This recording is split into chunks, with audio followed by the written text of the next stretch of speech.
My name is Rachel Bennett. I'm 34 years old, and for 9 years I believed I married into a family that loved me completely. That belief was tested on a Tuesday morning, somewhere between my kitchen and the front door, when I picked up the wrong phone. That morning began like every other morning in our house. The coffee maker was hissing, my husband David was already dressed, knotting his tie in front of the hallway mirror, half watching the morning news with the sound turned low. I was running behind, the way I always seem to be running behind, juggling my laptop bag, a travel mug, and a folder for the meeting that could change my entire career. I had been preparing for this presentation for almost 4 months. If it went well, I would finally be made partner at the firm, something I had wanted since I was 22 years old, back when I still believed the world rewarded hard work in a simple, fair way.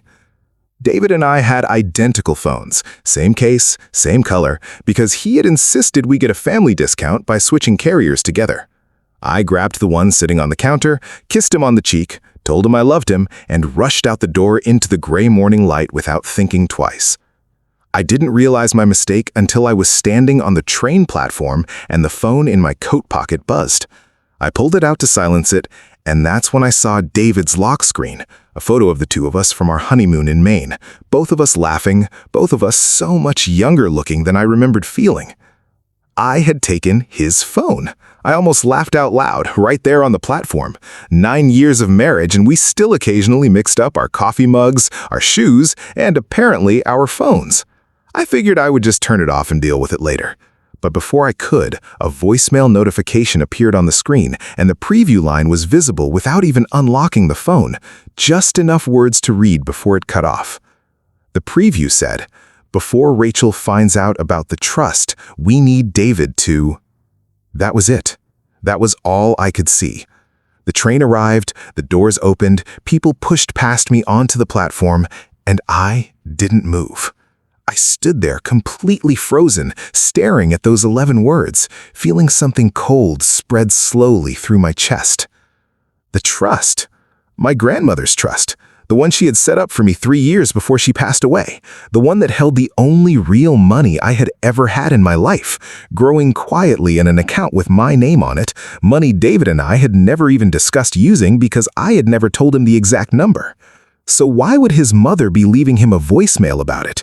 And why would she be saying it had to happen before Rachel finds out? I stood on that platform until the doors closed and the train pulled away without me, and I didn't even notice it leaving. I want to take a moment here to tell you about David, because you need to understand why this hit me the way it did. David was not a flashy man. He drove an old pickup truck he refused to replace because it had belonged to his father, who passed away when David was only 19. He coached a youth baseball team on weekends for boys whose own fathers had either left or simply stopped showing up.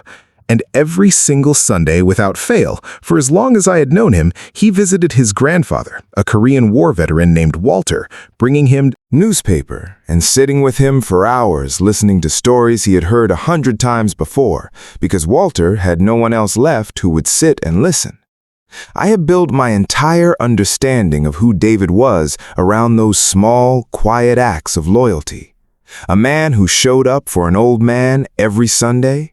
A man who kept his father's broken-down truck running just to feel close to him. Surely could never betray the people he loved. That was the man I married. And now I was standing on a train platform holding his phone, staring at 11 words that suggested otherwise, and I felt the ground tilting under everything I thought I knew. I unlocked the phone. I knew his passcode, the same way he knew mine, our anniversary date, nothing complicated.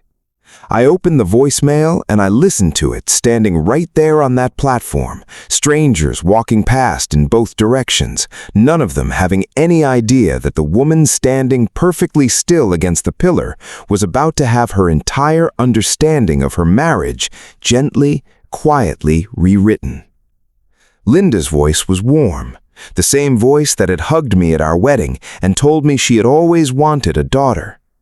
"David, honey, it's Mom. Listen, I talked to your brother and we really think this needs to happen before Rachel finds out about the trust increasing.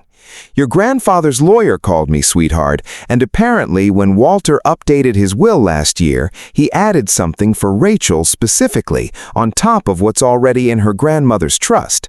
Something about how good she's been to him, all those Sundays, sitting with him, listening to him.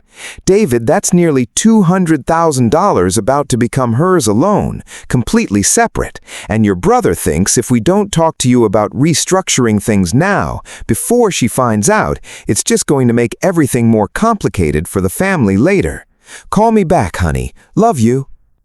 The voicemail ended, and I stood there with the phone pressed to my ear long after the message had finished, listening to nothing but the hum of the empty platform. I had built an entire story in the space of about 4 seconds, a story where the family I loved had secretly been my enemy all along, where 9 years of warmth and Sunday dinners and birthday cards signed "Love you, sweetheart" from Linda were just a performance covering something cold underneath. And as I would learn that very night, I had been completely wrong. What Linda was actually saying, in her clumsy, well-meaning way, was the opposite of what I feared.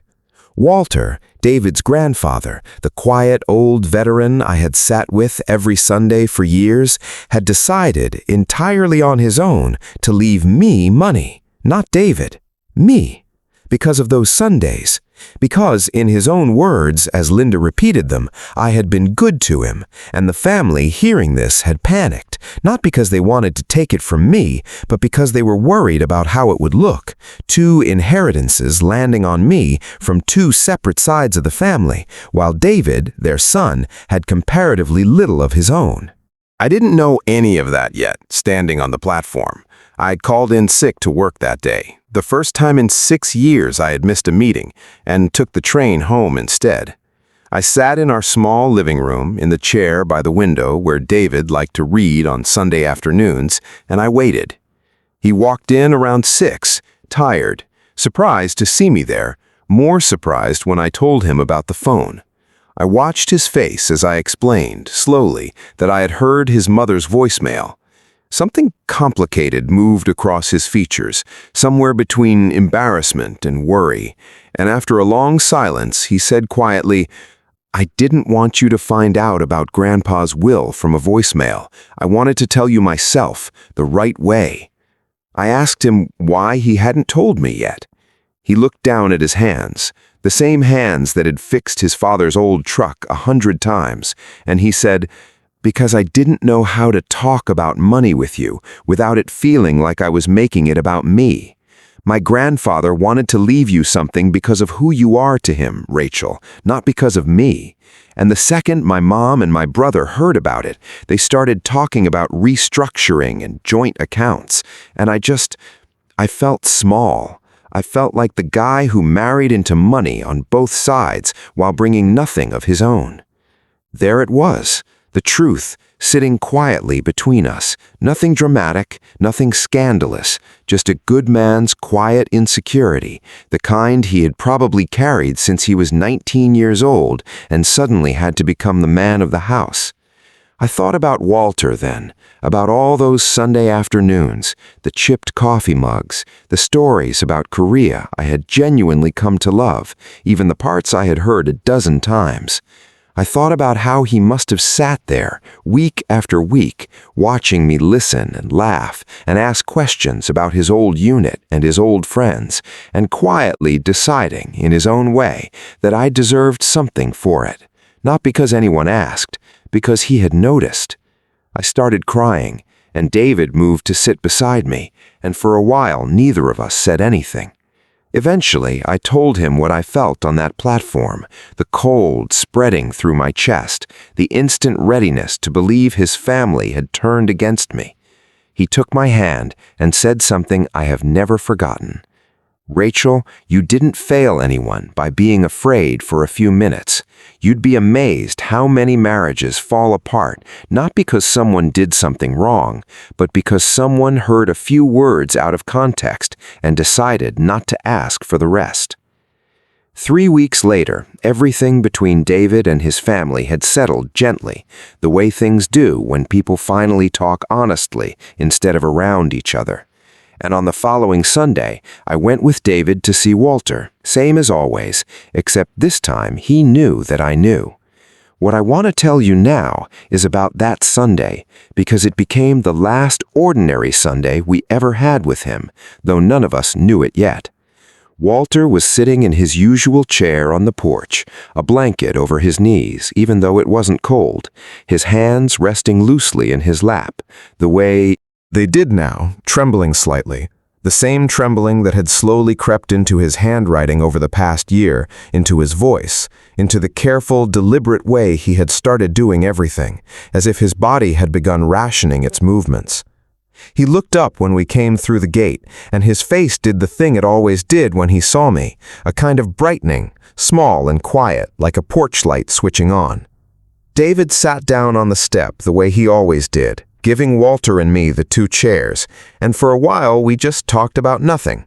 The weather, David's baseball team, the tomatoes Walter could no longer grow himself but still had opinions about. And then, in a quieter moment, Walter reached over and took my hand.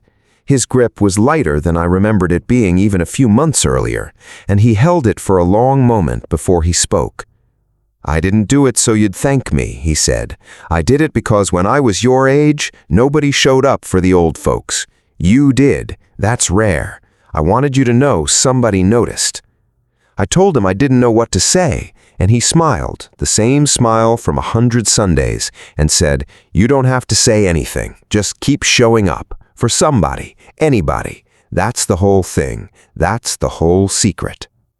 I didn't think much of it at the time, beyond how true it felt, how simply he had said something that seemed to hold an entire life inside it.